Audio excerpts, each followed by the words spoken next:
Hello friends, welcome back to our channel. आज हम लोग बात करने वाले हैं भारत का निर्माण कैसे हुआ, हाउ इंडिया वाज फॉर्म्ड। चलिए, बात करने से पहले चैनल पे नए हैं तो पहले हमारे चैनल को सब्सक्राइब करें। वर्तमान में भौगोलिक रूप से भारत एशिया का हिस्सा है, लेकिन करोड़ों साल पहले भारत का यह टुकड़ा भारत का भूमि का टुकड़ा इससे अलग हुआ। अंदरूनी प्लेट की वजह से वह धीरे धीरे एशिया की तरफ बढ़ने लगा। कई सालों तक यह सफ़र के साथ जब आगे बढ़ा, आखिरकार भूमि का वो हिस्सा वर्तमान में लद्दाख से जाकर टकराया और उससे जुड़ गया। इस तरह गोंडवाना लैंड से अलग हुआ भूमि का एक हिस्सा एशिया का महत्वपूर्ण देश भारत बन गया। जब भूमि के दो टुकड़े का टकराव होता है तब भारी प्लेट नीचे की तरफ चले जाते हैं, जबकि हल्के प्लेट ऊपर की तरफ उठ जाते हैं। ध्यान रखिएगा इस बातों का।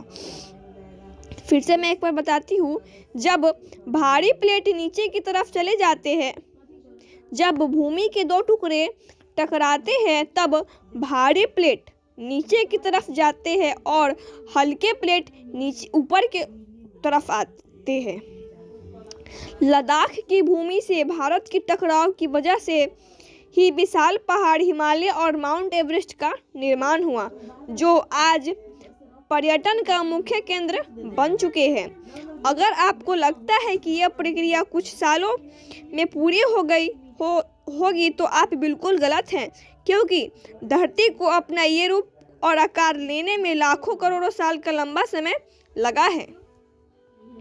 भारत के बाहरी प्लेट लगातार हिमालय की तरफ दबने लगे हैं, जिसकी वजह से इन पर्वतों की ऊंचाई साल दर साल यानी कि साल से साल बढ़ रही है। हालांकि निरंतर हो रहे इन बदलाव को आप और हम आसानी से पहचान नहीं सकते हैं, लेकिन वैज्ञानिकों ने इस बात को अच्छी तरह समझ लिए हैं कि धरती में क्या क्या बदलाव हो रहे हैं, इंडिया का निर्माण कैसे हुआ। अब बात करते हैं।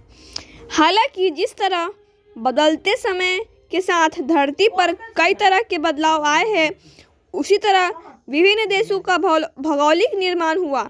सुनने में विचित्र जरूर लगती है कि किसी समय में धरती में भूमि का सिर्फ एक हिस्सा था, लेकिन प्रकृति में हर चीज संभव है, फिर चाहे इंसान का जन्म हो या भूमि के टुकड़े का अलग होना। तो देखा आपने कि किस तरह धरती प्राचीन काल से ही अपनी धुरी पर बदलाव करती आई है और ये बदलाव अभी भी जारी है। आपको और हमें इस बात का पता भी नहीं चल पाएगा और धरती के भीतर बदलाव होते रहेंगे। हालांकि इन बदलाव को होने में करोड़ों साल का समय लगता है, लेकिन ये प्रक्रिया आप और हम बेहद अद्भुत और विचित्र होती है। आप और हम इसे नहीं देख सकते हैं। अगर आप आज से करोड़ साल पहले धरती पर मौजूद होते तो आप भारत के हिस्से को किस देश के साथ जोड़ना पसंद करते? कमेंट बॉक्स में ज़रूर बताइए। तब तक के लिए bye bye, tata and see you, take care.